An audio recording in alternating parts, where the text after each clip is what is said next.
అమ్మ పేరిట మొక్క నాటండి. మన్ కీ బాత్లో దేశ ప్రజలకు ప్రధాని మోదీ పిలుపు. ఏక్ పేడ్ మాకే నామ్ కార్యక్రమాన్ని సక్సెస్ చేయండి. మా ప్రభుత్వాన్ని తిరిగి గెలిపించినందుకు ప్రజలకు థ్యాంక్స్.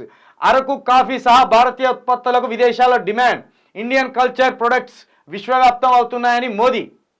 ఏక్ పేడ్ మాకే నామ్ అంటే ఒక్క మొక్కకు అమ్మ పేరుతోటి పెంచండి అని చెప్తాండు. ఇక మీ ప్రభుత్వాన్ని గెలిపియలే మోడీ గారు, ఎన్డీఏ ప్రభుత్వాన్ని గెలిపించిండ్రు. ఎన్డీఏ మిత్త పక్షాలను గెలిపిస్తే మీరు ప్రధాన అయిండ్రు. మీ ప్రభుత్వం అంటే బీజేపీ ప్రభుత్వం కాదు అది. మొన్నటి దాకా మీరు ఆడిందే ఆట పాడిందే పాట కాదు. ఆల్రెడీ నిన్న పెట్టిండు సురుకు. ఎవరు? నవీన్ పట్నాయక్. ఆయన నిన్న సురుకు పెట్టిండు. ఆయన ఏమన్నాడు? అదేంది, అది ఏ రాష్ట్రం అది, ఆ రాష్ట్రానికి ప్రత్యేక హోదా కావాలని అడిగిండు ఆయన. ప్రత్యేక హోదా కావాలని నిన్న సురుకు పెట్టిండు. ఇక అరకు కాఫీ సహా భారతీయ ఉత్పత్తులకు డిమాండ్ అట. ఇక ఇండియన్ కల్చర్ ప్రోడక్ట్లు విశ్వవ్యాప్తం అవుతున్నాయని. అవును, ఇప్పుడు ఏంటంటే గోమూత్రం అమ్మల్లా ప్రపంచం మొత్తం.